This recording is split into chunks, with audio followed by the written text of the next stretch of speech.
Thank you.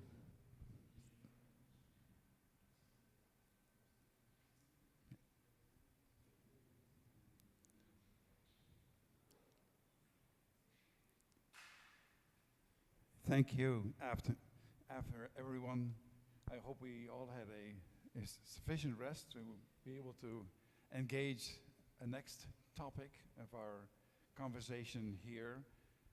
So we would like to start our second session. And first of all, we would like to begin by asking one of the secretaries of the seminar to come forward to provide us with a brief overview of what occurred this morning, so that we can have a new start for our session this afternoon. I'd therefore like to ask Father Hellman to come forward for a brief reaffirmation of the work that we did this morning.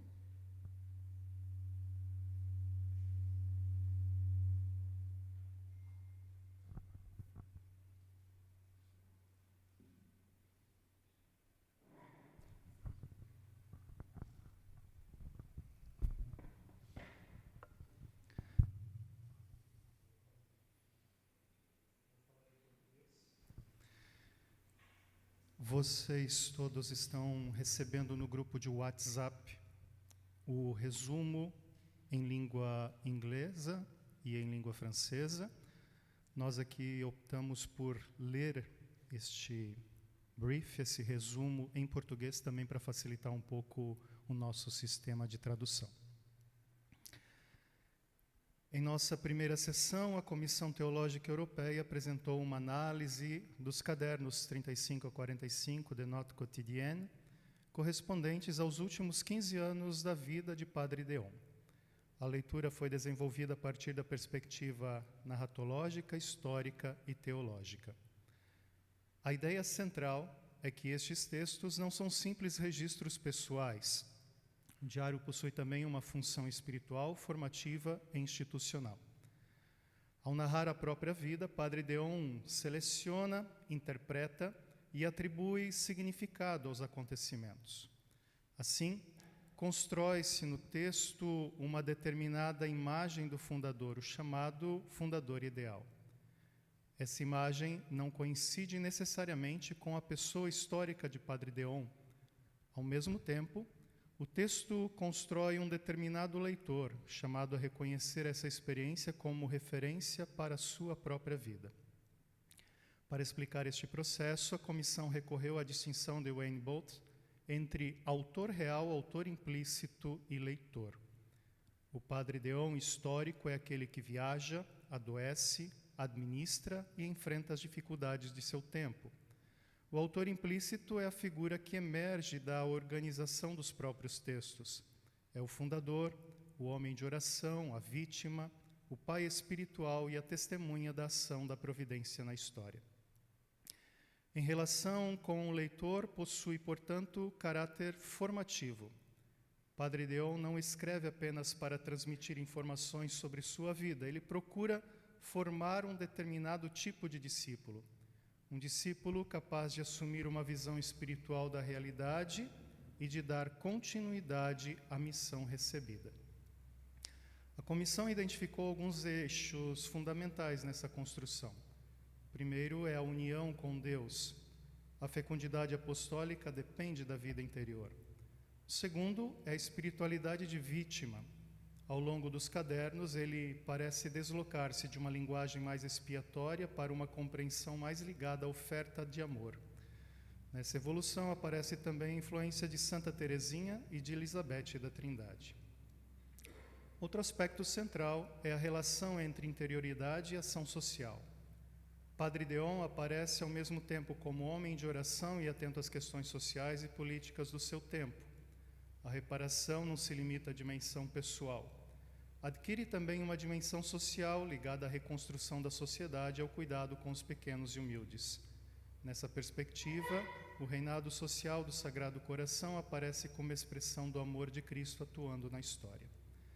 A comissão destacou também a maneira como o Padre Dehon interpreta a história da congregação. A supressão de 1883, os incêndios, as perdas e outras provações são lidos à luz da providência. As aprovações da Igreja aparecem como confirmação da autenticidade da obra por ele fundada.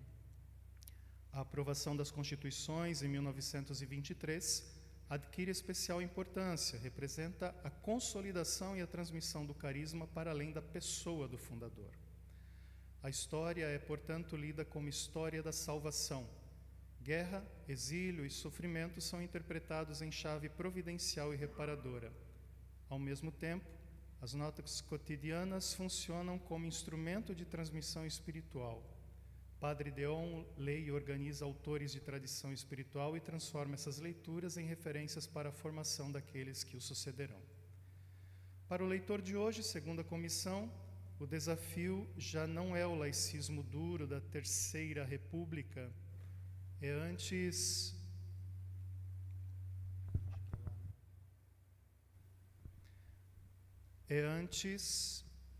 um secularismo suave que tolera a religião no âmbito privado e a marginaliza no espaço público.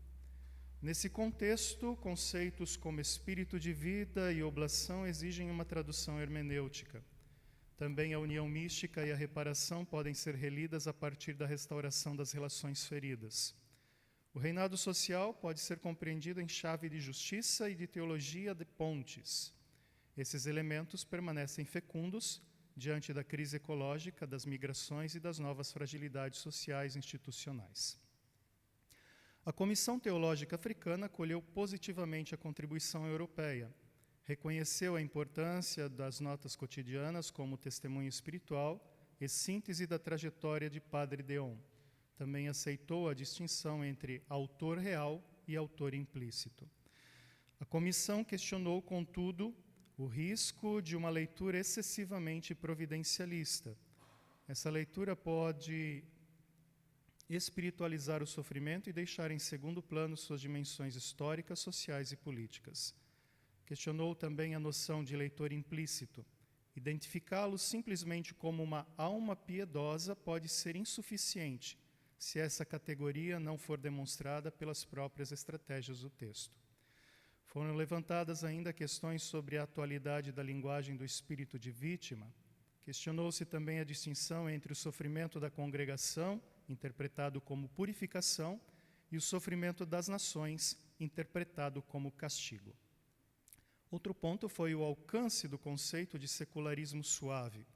Por fim, a comissão pediu que a leitura de Dehon considere também a história da missão, da colonização e da chamada missão civilizatória. A discussão nos grupos linguísticos e posteriormente na plenária confirmou e aprofundou essas perspectivas. Houve ampla convergência quanto à importância de ler Dehon diretamente em seus textos, não apenas a partir da imagem biográfica ou devocional construída pela tradição. A proposta hermenêutica foi acolhida como possibilidade fecunda para perceber o fundador tal como ele se revela em seus escritos. Ao mesmo tempo, insistiu-se na necessidade de não separar artificialmente o Padre Dehon histórico do autor implícito. Permanecem também abertas questões sobre a intencionalidade das notas cotidianas. Trata-se de um projeto consciente de formação de futuros dehonianos? Ou essa dimensão pedagógica é, em parte, uma construção do intérprete? Os grupos destacaram ainda alguns núcleos recorrentes da espiritualidade dehoniana. Entre eles estão a união com Deus como fundamento da ação apostólica, a vida de vítima compreendida na chave de oblação e da misericórdia, a reparação como resposta às feridas da história e a inseparabilidade entre vida interior e compromisso com o mundo. Surgiu assim a percepção de que as notas cotidianas não são apenas memória pessoal, podem constituir uma chave privilegiada para compreender a identidade e a experiência espiritual de Padre Dehon. Ao mesmo tempo, sobressaiu a necessidade de uma relação crítica e criativa com este legado. Compreender Padre Dehon hoje não significa reproduzir suas categorias históricas, significa discernir o que permanece vivo e pode ser traduzido diante dos sinais dos tempos. A fidelidade ao carisma exige criatividade sem perder o núcleo da experiência dehoniana. Neste sentido, O espírito de vida de vítima pode ser relido à luz da misericórdia e da oblação. A reparação pode ser compreendida como reconstrução das relações feridas e compromisso com as realidades de sofrimento. A união entre contemplação e ação permanece como princípio para uma presença dehoniana capaz de responder às questões do mundo atual. A discussão mostrou também que essa releitura deve permanecer aberta às diferentes culturas e experiências da congregação. É preciso evitar tanto a idealização do fundador quanto uma leitura prisioneira de seu contexto histórico. No fundo, a pergunta que atravessou as contribuições foi menos quem foi Dehon do que quem somos nós, dehonianos, quando lemos Dehon hoje, e a partir de seus textos, o que somos chamados a viver diante dos desafios do nosso tempo? Obrigado.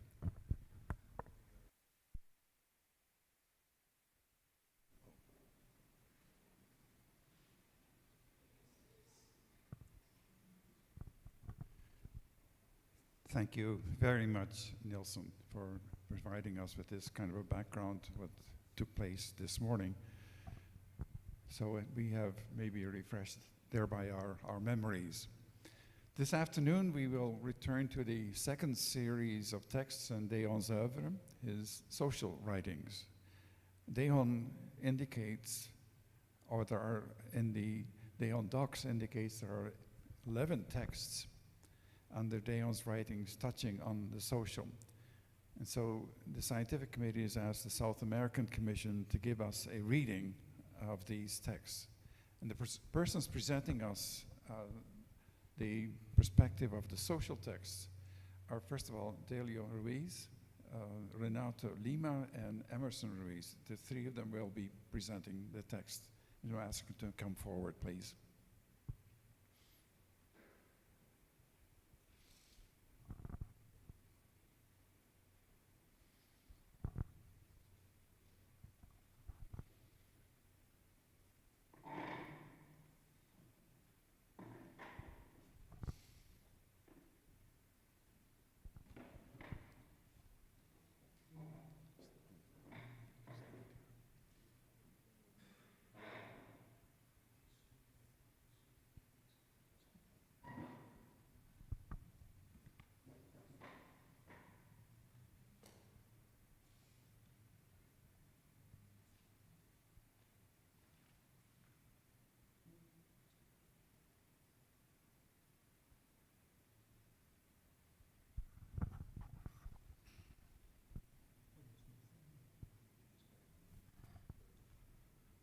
Okay, just a moment because our PowerPoint is not ready.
Just a moment yet.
Okay, we will start without the PowerPoint, and after, in few minutes, I hope you can show it.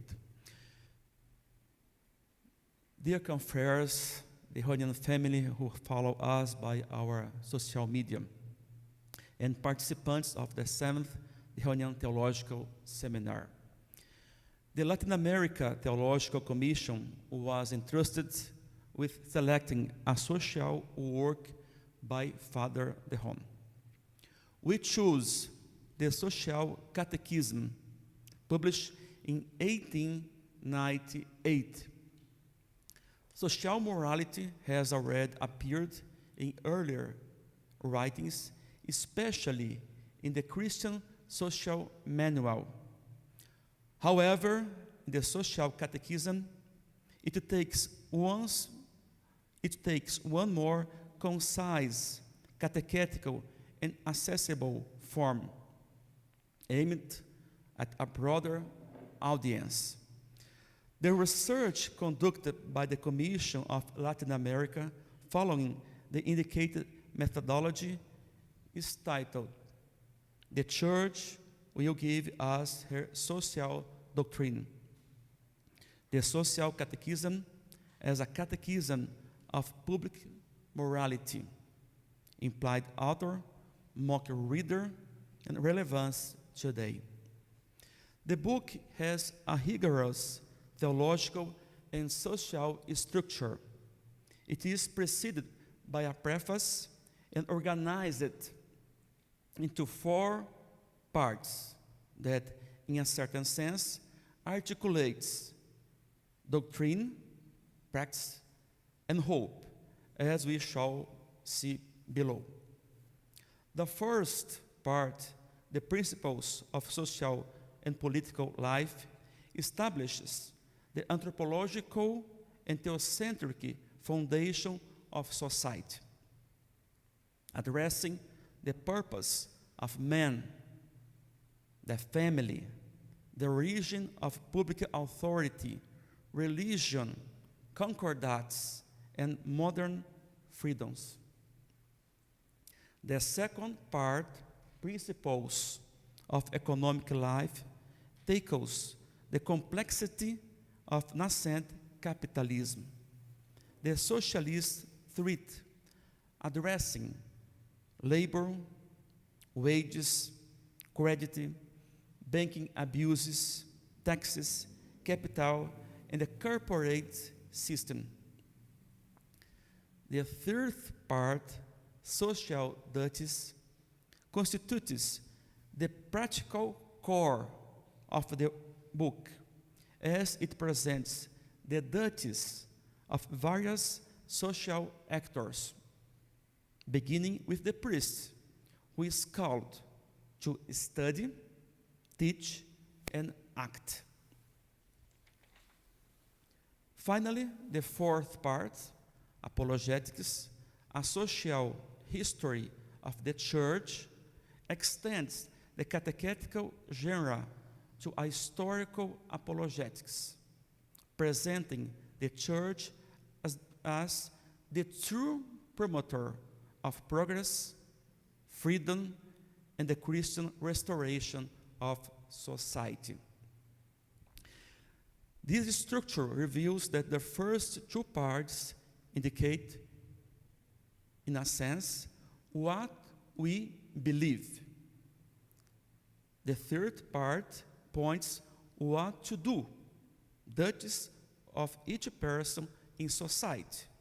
And the fourth chapter justifies what to hope for, based on the memory of what the Church has already accomplished throughout history, and converging toward the restoration of Christ's sovereignty over the public sphere.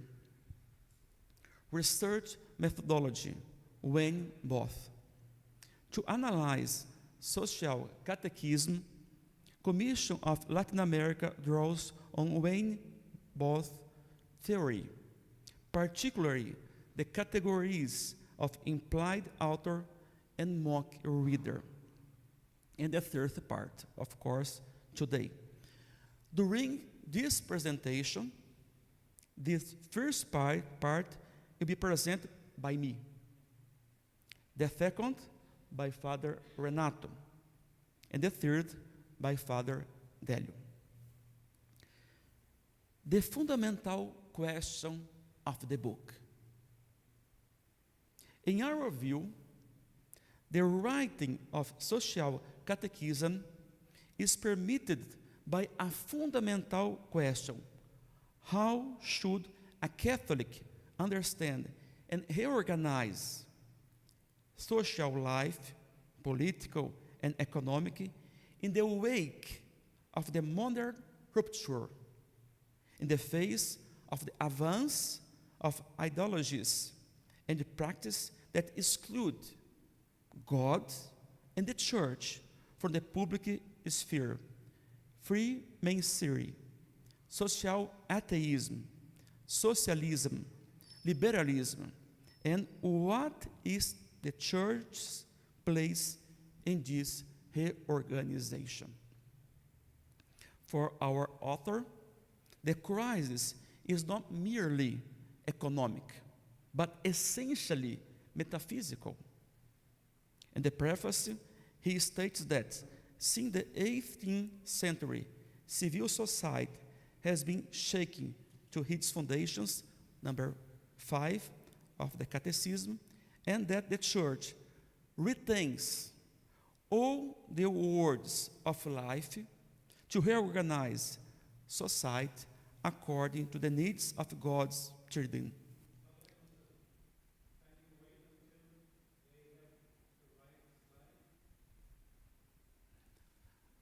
What?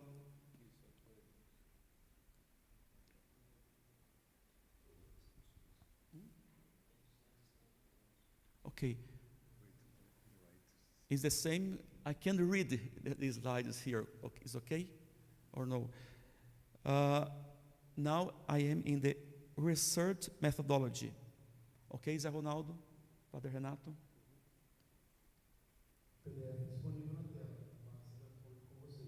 Okay, Father Renato, please.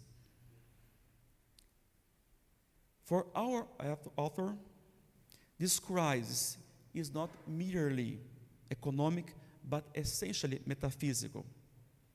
In the preface, he states that since the 18th century, civil society has been shaking into its foundation, number 5, and the Church retains all the words of life to reorganize society according to the needs of God's students. Against modern fantasy, the author upholds the social truth. Society, beings, God's work must publicly recognize divine sovereignty in the way it organizes itself. The Church, therefore, does not appear as an intruder in the political debate, but as the bearer of social doctrine, capable of healing the malaise, in French, the malaise, the illness of modernity. Number 1, the implied order. We address 5 themes here. Number 1,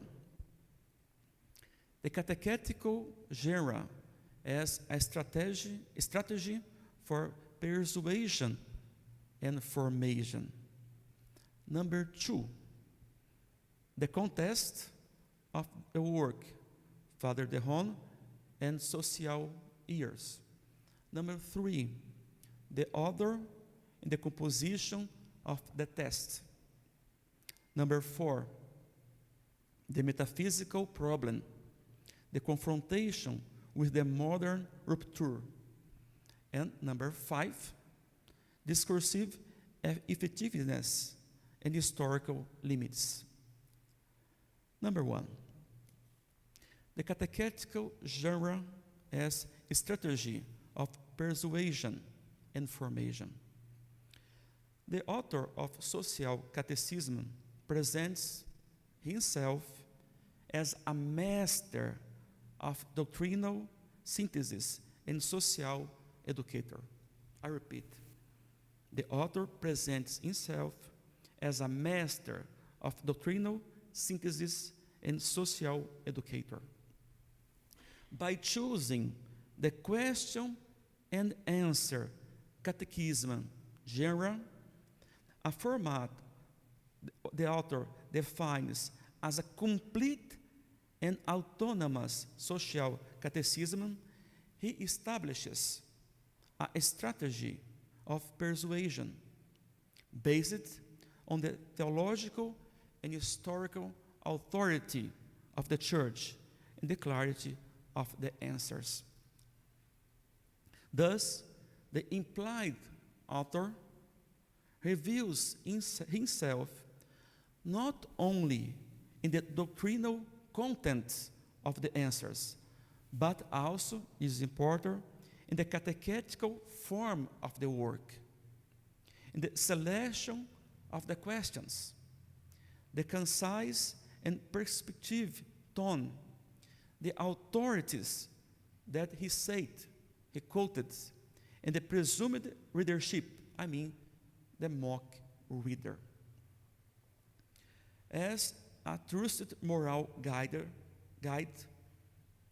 he offers criteria for the Catholic reader to engage in a public debate about the Church, the faith, and the organization of social life. This author, therefore, assumes an active reader, capable of influencing society and in need of reliable criteria for judging and acting in the political, economic, and cultural spheres. The author acts as an advocate for God's rights, arguing that the state cannot turn a blind eye without falling into materialism and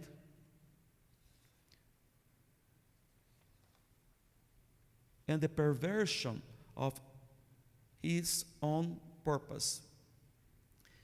In this sense, Father Dehon defends the Church's place in society at a time when anti-clerical movements sought to exclude its influence. Number 2, the context of the work, Father Dehon's social years. To understand this implied author, one must situate Social Catechism within Father Dehon's social years, between 1893 and 1903, according Nota Quotidiana 44/152. Of Father Dehon's 8 social books, 7 were written during this 10-year period. After stepping down as head of St. John College, Colégio San Giovanni, Dehon shifted his educational vocation toward the social apostolate, becoming a social educator and promoter of the magisterium of Pope Leo XIII. The author writes in his diary, "May this little book become a classic and popularize the teachings of Leo XIII."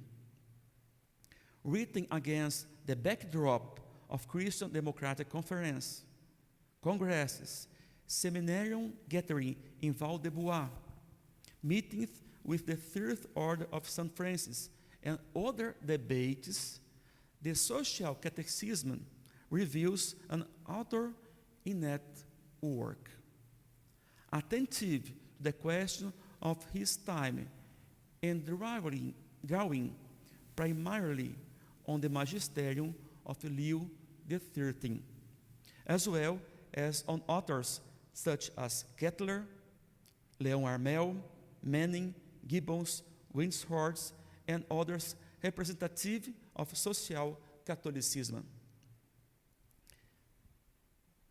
Each session concludes with an extensive bibliography highlighting the author's field of research and the role of social Catechism as a link to the social magisterium of the Pope and to central works of nascent Christian sociology. The author expressed deep satisfaction with the institutional and ecclesial legitimization of the work, noting the various letters of support received from the French episcopate. This reinforces the image of an author who writes in communion with the hierarchy. Number 3, the author approach to the text. The author's pastoral flexibility is particularly evident in the composition of the text. When addressing the concordats, for example, he navigates between the ideal of a full Catholic society and the reality of a society that has lost its religious unity.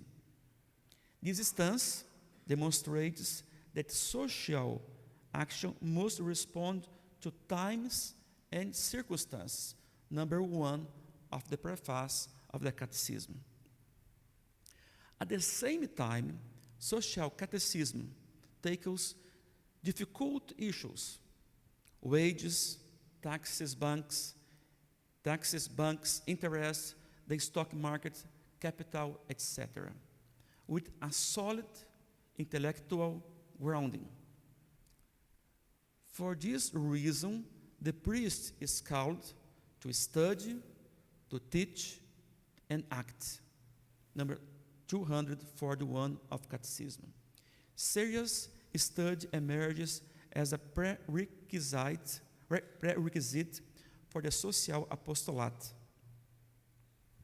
The author of the work seeks to address the questions that troubled Catholics the face of social transformations on his time.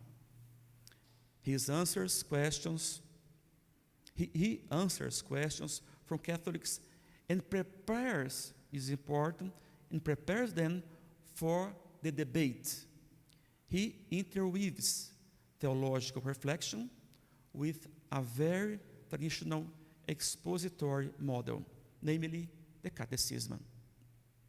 The 4th chapter, the longest, highlights the text's apologetic intent to offer people arguments in defense of the faith and of the rights of the God and the Church.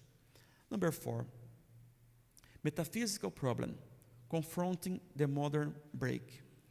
This reading leads to the metaphysical core of the work.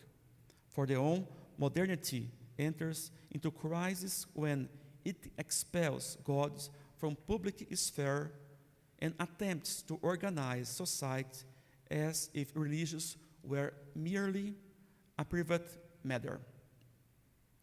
Therefore, the social problem is not reducible to capitalism, socialism, or the labor issue. It touches upon the ultimate foundation of the human coexistence. Within this framework, the implied author argues that society, being God's creation, owes him social worship. The Church is not present as private institution or an intruder in the political debate, but as moral, educational, and civilizing force necessary for peace, freedom, and human progress. Discursive effectiveness and historical limits and conclusion of the first part. In assessing the effectiveness of this implied order, we perceive a figure who is both steadfast and compassionate. He bases his argument on three complementary pillars. Number one, moral reason. Number two, church doctrine. Number three, concrete social experience. Moral reason, which appeals to the sense of natural justice and dignity of the worker by interweaving moral, economic, and social arguments. Number two, church doctrine, grounded in the magisterium of the Pope Leo XIII, particularly Rerum Novarum, which confers legitimacy upon him as the Pope interpreter, preacher, and phonograph of the Pope. Number three, concrete social experience, which manifests itself in the description of workers' conditions and in the critique of the political system of socialism and liberalism. However, our academic analysis cannot ignore the historical limitations of this textual construction. The implied author of 1898 operates from a hierarchical, organic view of society, grounded in fixed roles. To the contemporary reader, the emphasis on the employer-worker relationship based on a professional family may sound like social paternalism. There is no denying that the author has a paternalistic view of society, in which the boss, the owner, is encouraged to be a good father, like Leon Armel. We conclude this part, therefore, that the implied author of Social Catechism contributes to popularizing in a catechetical form central themes of Leo XIII. Teaching, social teaching, which would later be taken up and expanded upon by the following social doctrine of the Church. He combines the authority of the teacher of doctrine with the gaze of the shepherd attentive to the threats facing his flock. Although marked by hierarchical and paternalistic view of society, his text retains moral strength, ecclesial fidelity, and the ability to interpret the reality of his time. Now the second part, the mock reader. So I will talk about the second point of our test, the mock reader of the Social Catechism. Continuing with the linguistic hermeneutical method proposed for this seminar, it's essential that we consider who the mock reader of the Social Catechism is. Thus, the question we seek to answer is, to whom is the implied author speaking? This section is organized around three parts. The first, Dehon, a writer addressing a mock reader. The second, the identity of the mock reader. And the third, the mock reader of a catechism as a literary genre. First point, Dehon, a reader writing to a mock reader. Father Dehon considers the Church's doctrine to be permanently valid. We read in CSC number 5, the Church will give us her doctrine. But historical developments raise new questions. The Church's mission to preserve, explain, and define revelation is not without its challenges. Society has its problems and situations to which the Church cannot be indifferent or negligent. In the Social Catechism, Father Dehon has in mind a sensitive reader capable of contemplating the architectural, us a holy and marveling at every detail. Father Dehon, as an attentive reader, invited the mock reader of his work to contemplate what he himself contemplates, a solid doctrine. Thus, Dehon's mock reader seems to leave no room for the reader's criticism, since everything is perfectly articulate. We were in possession of the truth about God, the Trinity, the incarnate Word, redemption, the Church, its authority, and its sacraments. It's worth noting that Dehon offers his mock reader a catechism, a test that in and of itself provides information on the truths of faith as they relate to social issues and requires the ability to interpret and embrace them. In this context, with socialists, anarchists, collectivists, or liberals, the Church offers for all its social doctrine. Identity of the mock reader. Father Dehon addresses primarily a Catholic with a certain level of education, living in France in the late 19th century, but not exclusively. CSC is a more universal book and less geographically specific than social manual. Some characteristics of this mock reader. He may be a Catholic priest, educator, or laborer.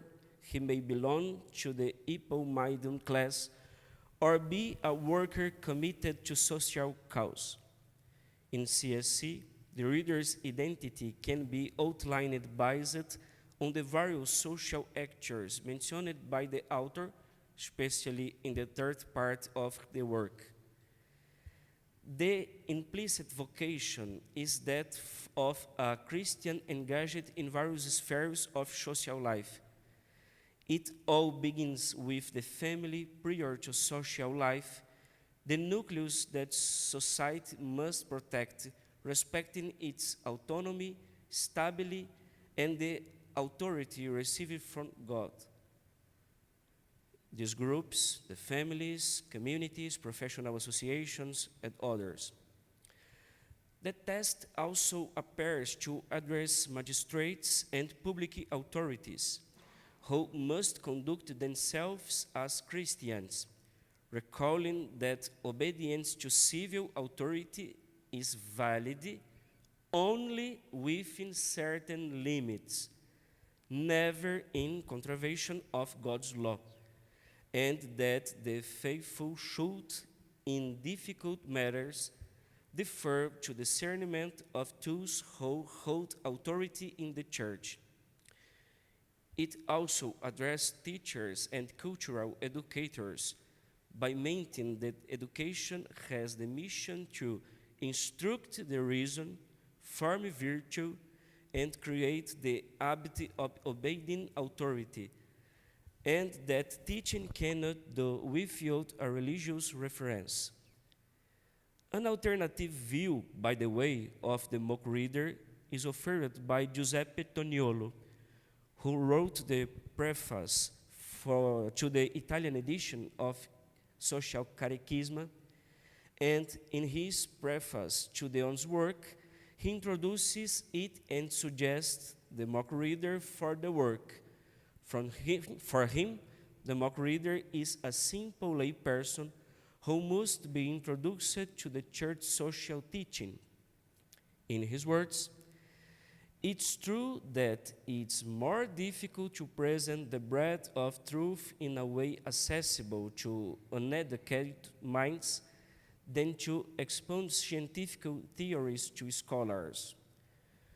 Toniolo's statements reinforce the identity of the mock reader as a Catholic layperson. Whatever, it's questionable whether someone with little education would understand the work, while C.S. CSC was not intended for the intellectual elite. It was also not easily accessible to general public.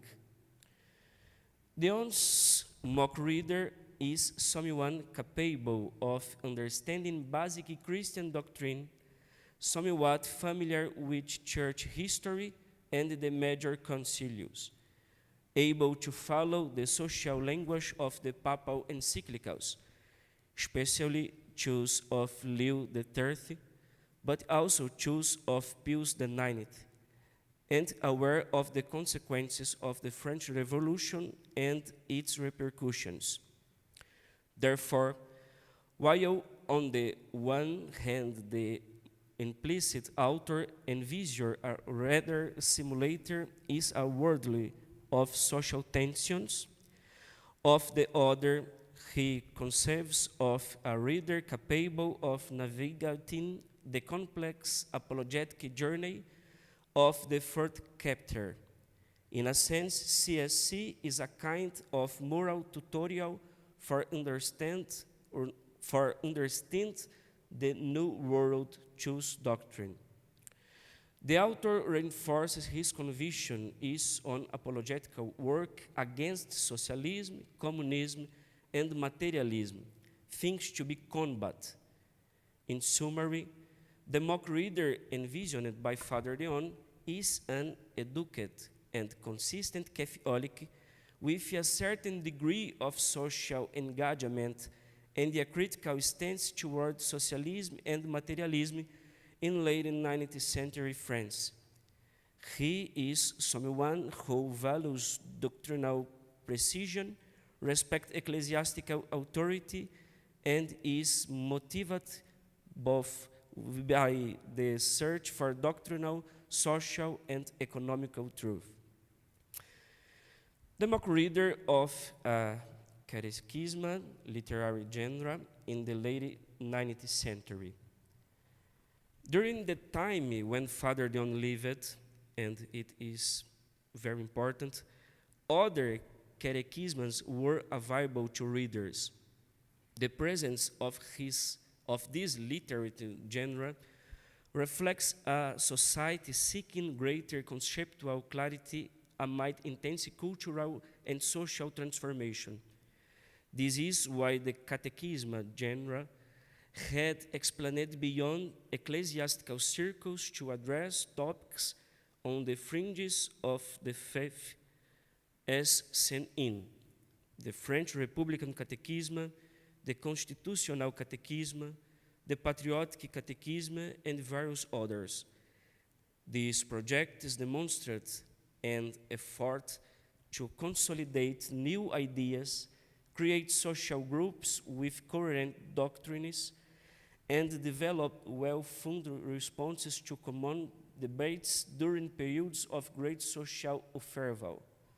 Father Dehon writes with this reader in mind, one who, lacking access to specialized books and the time for in-depth study, seeks clarity and synthesis. Having understood the identity of the mock reader, we will now address the possible relevance of the Social Catechism in the current context. The relevance of the catechisms today. Considering the analysis conducted above, we now highlight certain aspects of the relevance of the catechism in the contemporary context. Although drafted during a historical period marked by the social transformations characteristic of the late 19th and early 20th centuries, the text presents principles and insights that, through some hermeneutics, continue to offer important criteria for reflection on the life of the Church today. The relevance of catechism today can be analyzed from three complementary perspectives. First, the social dimension. Second, the ecclesial dimension. And third, the congregational dimension. Social dimension. Society and the state that organizes it exists for the sake of the human person and must value their integral development. It was not society that God had in mind first, but man, adding that God did not make man for society, but made society for man. Social dimension.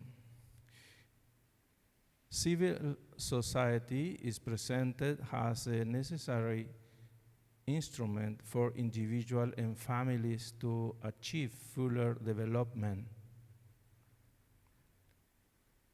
It must protect people and prevent them from being violated, oppressed by others. The mission to protect the human person in his dignity and rights, not to enslave him. This assertion rejects any conception of social organization that reduces the human person to a mere instrument of economic, political, or ideological interest. Today, these principles are highly relevant to the global social and political debate, though with particular force in the Latin American, African, and Asian context. The Catechism significantly anticipates principles that would later be developed more systematically by the Church's social doctrine, especially in the social encyclicals and in contemporary magisterial documents. The purpose of political authority is often undermined when state structures fail to fulfill their fundamental mission. One of the most serious factors compromising the functioning of public institutions is corruption, the perversion of the state's public function. Corruption also generates a structural effect. The purpose of political authority, now we pass to the social dimension. The text reminds us the legitimacy of political power depends on its genuine commitment to justice, transparency, and service to the citizens. The Catechism recognizes the importance of corporate regimes, associations, unions, which have their own role in the organization of social life. Society is constituted by a network of relationships and institutions that foster cooperation, solidarity, and citizen participation. They are guided by the common good. The appreciation of these intermediate structures also helps to avoid two equally problematic extremes. On the one hand, individualism that weakens community life, and on the other, the excessive centralization of power in the state. Now, the second dimension, the ecclesial dimension. What is the Church's place and legitimacy in the new world? It was not society that God had in mind first, but man, adding that God did not make for society, but made society for man.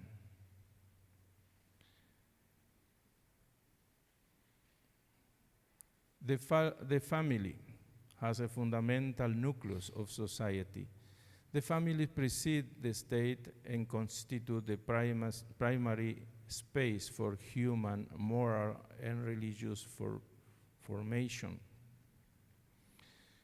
It is within the family that the person develops their identity and establishes the first relationship of solidarity and responsibility. The Church's pastoral context. Throughout the world, many families face significant challenges arising from economic crisis, migration, social violence, wars, and the fragility of social protection structure. The family has a privileged space for evangelization and human formation. The Church values the defense of the family despite the multiple ideologies surrounding this issue. Church possesses not only the right but also the duty to take a stand against the injustice present in social life. Elements that stand out from the Catechism are the prophetic dimension of the Church's mission, the centrality of the family in the organization of social life, collaboration between the Church and society in promoting the common good, and the importance of the social formation of the faithful. The Church's moral authority leads it to denounce injustice law, condemn from the tyranny, and defend the dignity of the human person whenever it is threatened. A particular relevance in the Latin American context. In various historical situations, ecclesial community, pastoral agent, and church bodies have played a significant role in the defense of human rights, the struggle for democracy, and the denunciation of injustices. The value of formation of Catholic. The text does not limit itself to presenting theoretical principles regarding the reorganization of society, but seeks to form the moral conscience of the faithful in the face of social realities. Father Dehon demonstrates a pedagogical concern, offering Christians tools for reflection that allow them to understand the challenges of the world in the light of faith and the tradition of the Church. The social educator, formation of consciences. The emphasis is placed on our knowledge of Christian social morality. Catholics cannot remain indifferent or uninformed regarding social issues. A pastoral dimension of the Catechism, it justifies the Church's presence in social life. Father Dehon writes not only as a theologian or sociologist, but as a pastor, attentive to the concrete needs of the people of God, such as education, social assistance, and the defense of human rights. The fourth part of the Catechism, by taking an apologetic character, that is, defending the legitimacy of the Church's social mission in history, is particularly relevant today.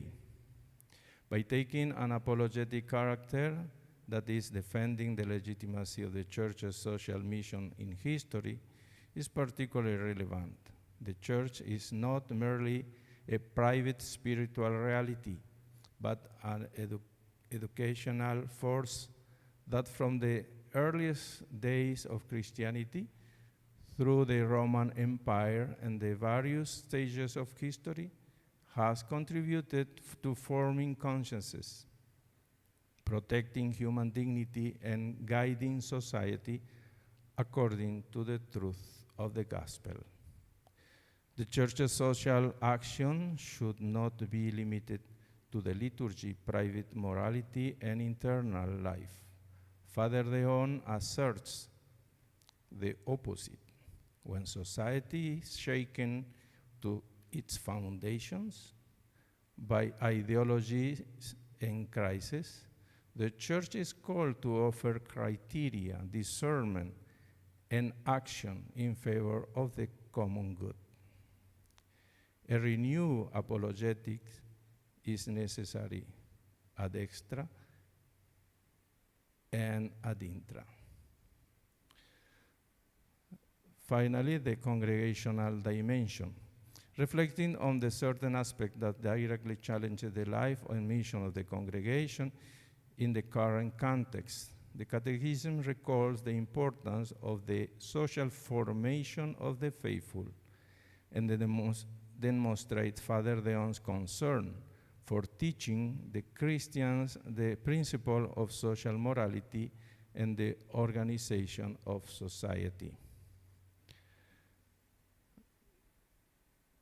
In many current contexts, the Dehonian religious exhibit a certain deficiency in the systematic teaching of the Church's social doctrine to the Catholic people, contrasting to the founders' common practice.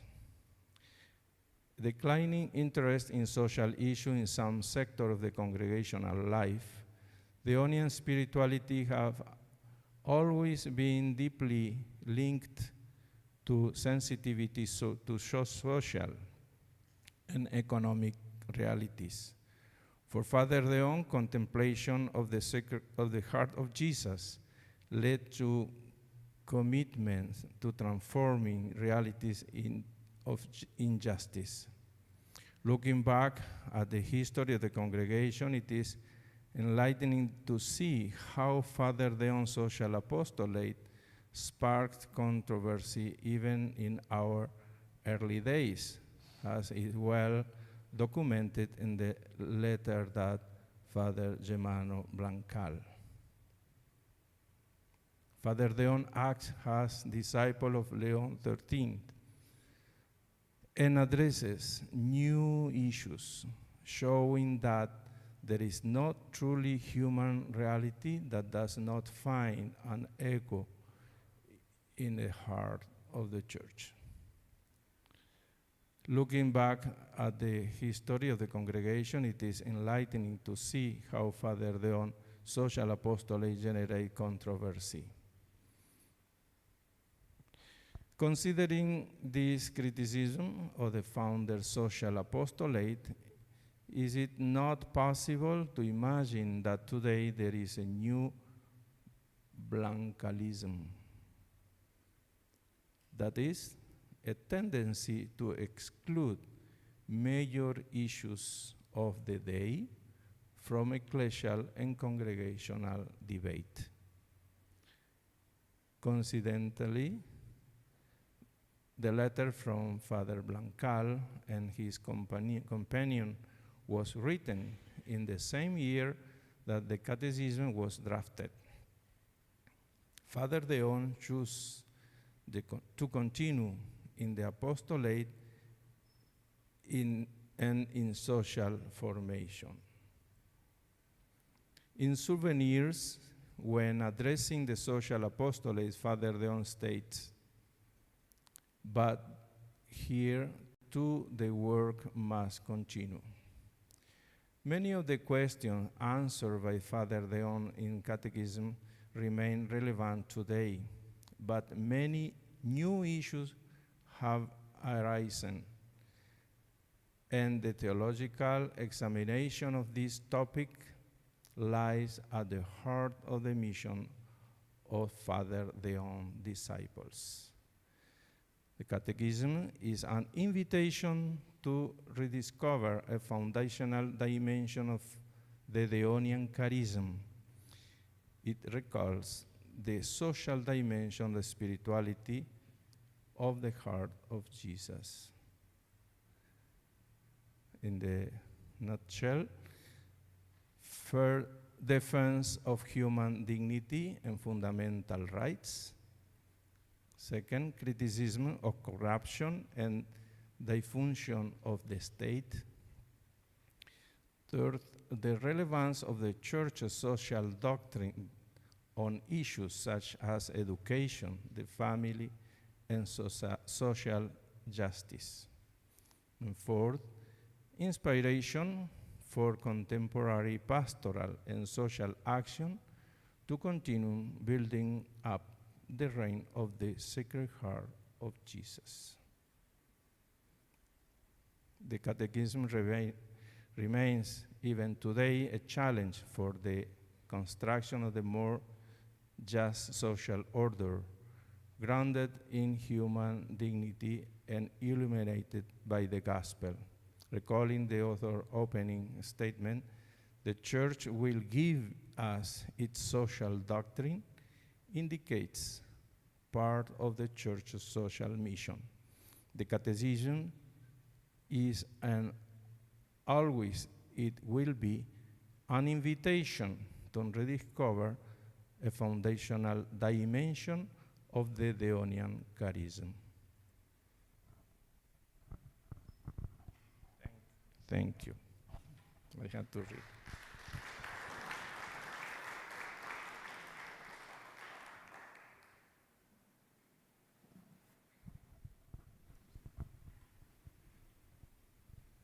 Thank you for this impassioned defense of the social dimension of Father Dehon's life, but also for the congregation.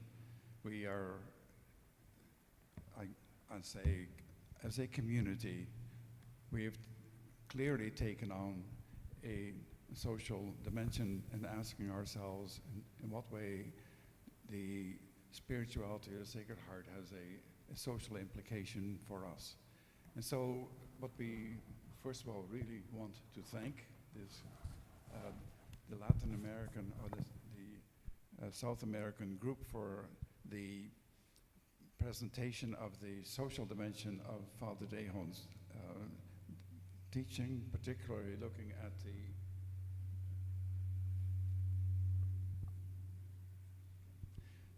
the Social Catechism of his writings.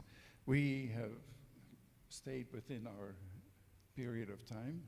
Our thank you for that, because it allows us and allows the individual groups to have a sufficient time to reflect on what you have presented to us, and to find a way in which we can perhaps also begin to look at how we as a community look at this dimension, and how, to what extent Father Dehon becomes actual for us in the 21st century. That is the question that we will be leaving you with, but I first of all think that we have deserved a break, so to have a coffee break, and we return here within half an hour, so to continue, first of all, with the presentation by the Asian Commission as a response to the work that was presented here. So thank you very much. Thank you very much.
seems Dois.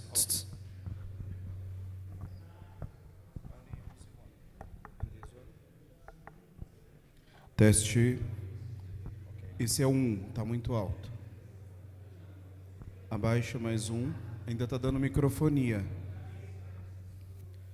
Tá dando microfonia.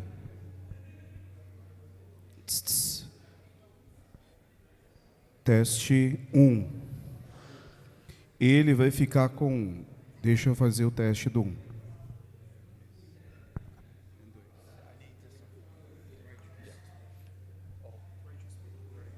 Okay. Yes, okay, thank you. Turn yours off.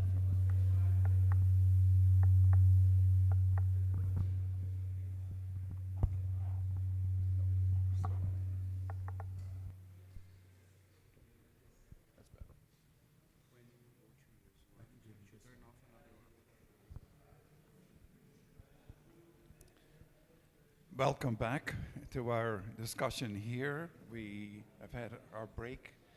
I wanted to remind you that there is a lot of information that is provided for us on WhatsApp. Reactions, any additional information, anything that might help us in what we are doing here, giving information perhaps on changes in schedule, etc. So I would invite you to stay in touch with the WhatsApp on your computer.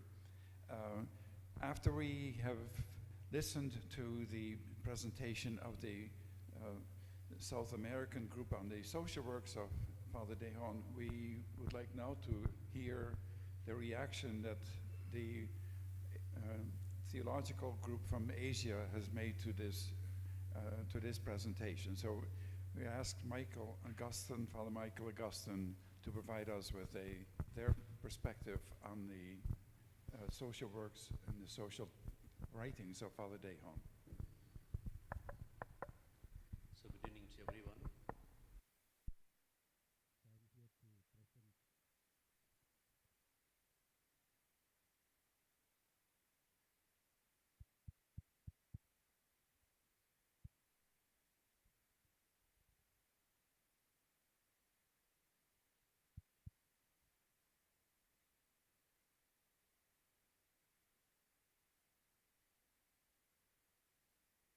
Teste 2.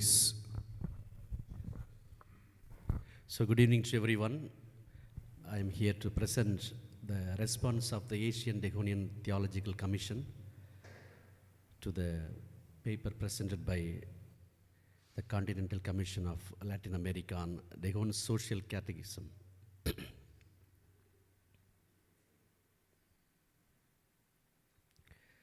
So with deep gratitude to the Latin American Theological Commission for their outstanding study and the research that they have made on Dehon's the Social Catechism. So we are very grateful to their presentation. And their work is a significant contribution to the understanding of Father Dehon in his texts. And they employed Wayne Booth's literary theory, this implied author and the mock reader approach. And they revealed the pastoral heart and the rhetorical genius of Father Dehon through their presentation. And their analysis shows the Social Catechism is a living resource, not just a historical document.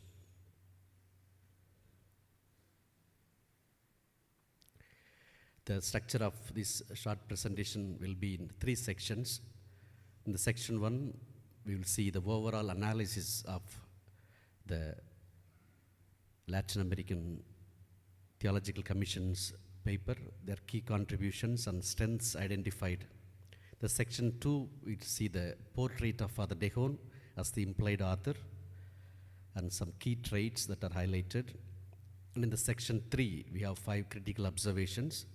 They are presented not so much as criticisms, but as invitations for deeper dialogue and further reflection.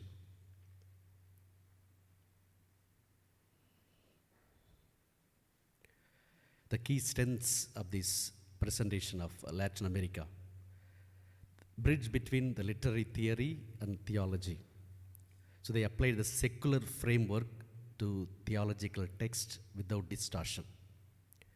Secondly, there's a deep reading of Dehon's pastoral heart.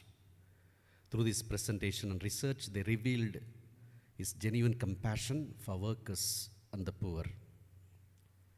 Thirdly, there is a clear articulation of Dehon's relevance. The principles speak powerfully to contemporary challenges of today. And fourthly, there is also critical engagement with the limitations. They honestly acknowledge Dehon's historical and hierarchical limitations.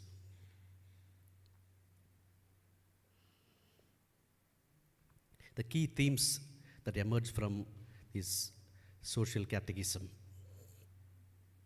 The 7 significant themes emerge. The first one is church as social educator. Secondly, human dignity as foundational. Thirdly, family as the first society. Fourthly, subsidiarity as guiding principle. Fifthly, prophetic mission of the church. Sixth, there is integration of spirituality and justice. And seventh, church's role in public life. So these are the key themes that emerge from their presentation. And the portrait of Dehon as implied author, how they are presented and identified Dehon as the implied author. So Dehon as popular translator and a social educator. He made the Leo XIII's teachings accessible to ordinary Catholics. Secondly, Dehon as a rigorous intellectual. He insisted on serious study as prerequisite for social apostolate. A priest cannot be without a person of intellect. It should be a person with deep, in-depth intellect to carry out the mission. And thirdly, Dehon as a compassionate authority, a balanced, firm teaching with pastoral tenderness. He is able to balance, be firm and gentle at the same time. Fourthly, Dehon as a defender of church's role. He fearlessly defended the church's right to speak on social matters. And finally, Dehon as a realistic pastor. He distinguished between what is ideal and what is ideal and what is possible. And he adapted to circumstances.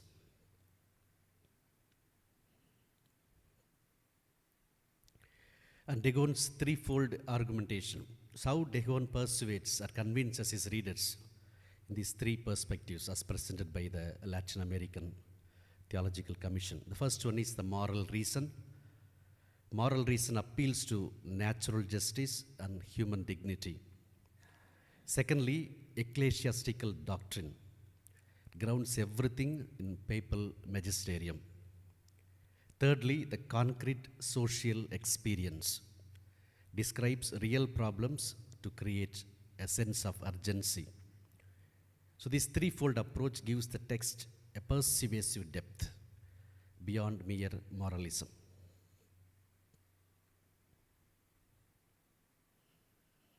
Now, a couple of observations. The first observation is the dance and the dancer. The question can be, can Dehon's way of operating inspire us today beyond his specific ideas?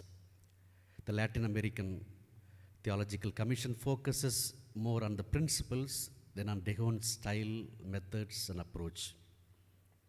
In Asia, we face different challenges today, the religious pluralism, poverty, caste discrimination, etc.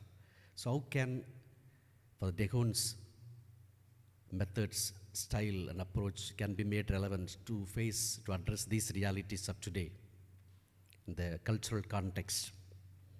And Dehon's persona as translator, bridge builder, pastor engaging big issues. So these are his styles and methods, and how his methods may be even more valuable than his specific ideas. The second observation, tool for novels used in a catechism.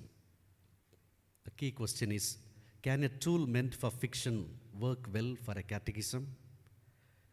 Booth's theory, designed for novels, basically a fiction. Catechism is different and it transmits church's teaching. Dehon's voice is subordinated to papal authority. So we need a nuanced approach that respects catechism genre and still find pastoral heart within it. And need to acknowledge text shaped by communal and magisterial traditions.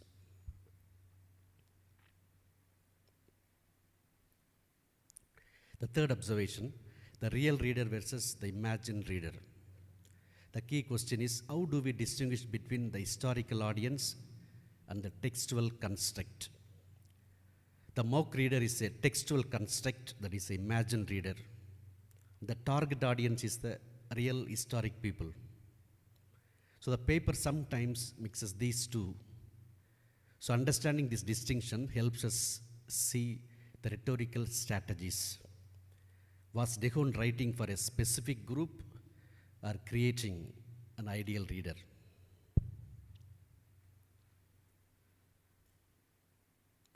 The fourth observation, the compassionate heart and the hierarchical mind.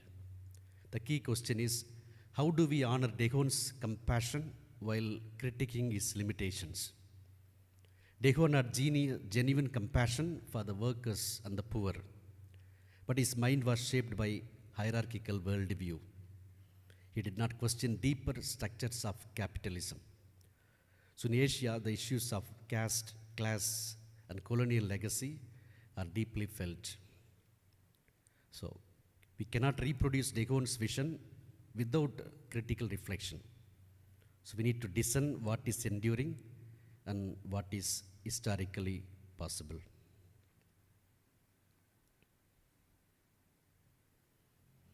The fifth observation, prayer and action, the laity and dialogue.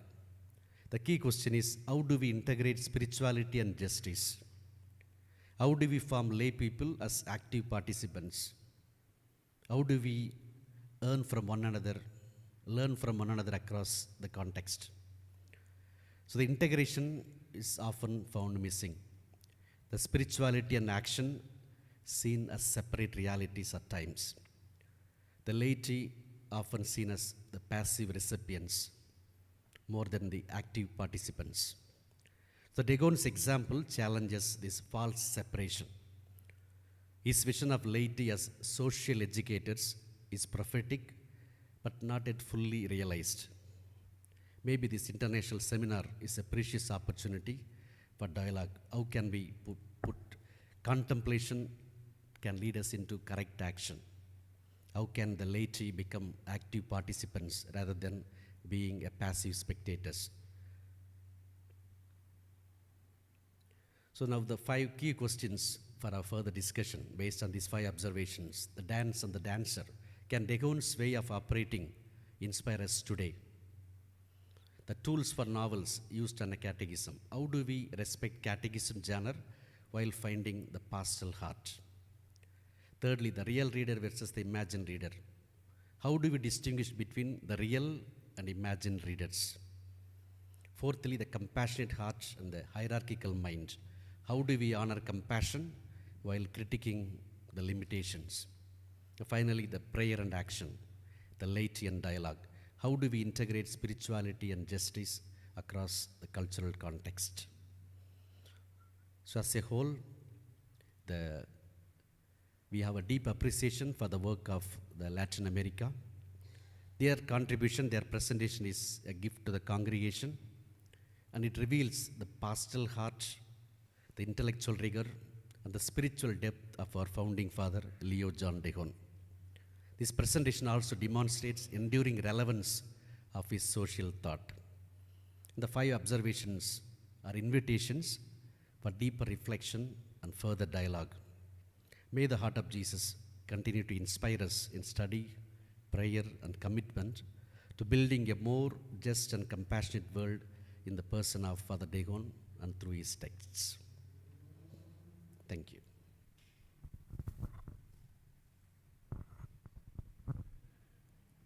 Thank you, Michael Augustine, for this presentation.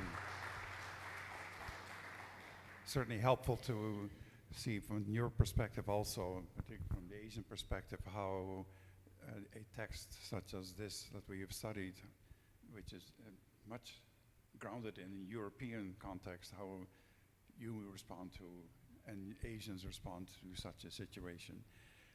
We are now at a point we can begin to reflect on our discussion groups. Once again, as we did this morning, we would like the discussions to be grounded in the following question. How or what we have heard in the presentation and in the response that is important for our understanding of Dehon in our time. So that is the question we ask you to take on in your discussion groups and bring back to us your responses in 45 minutes. Thank you very much.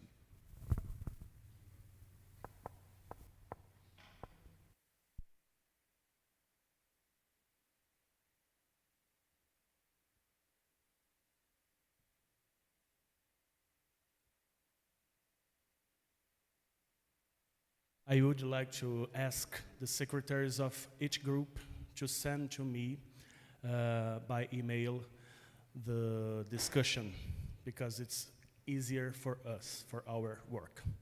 And I will write my email address on WhatsApp. Thank you.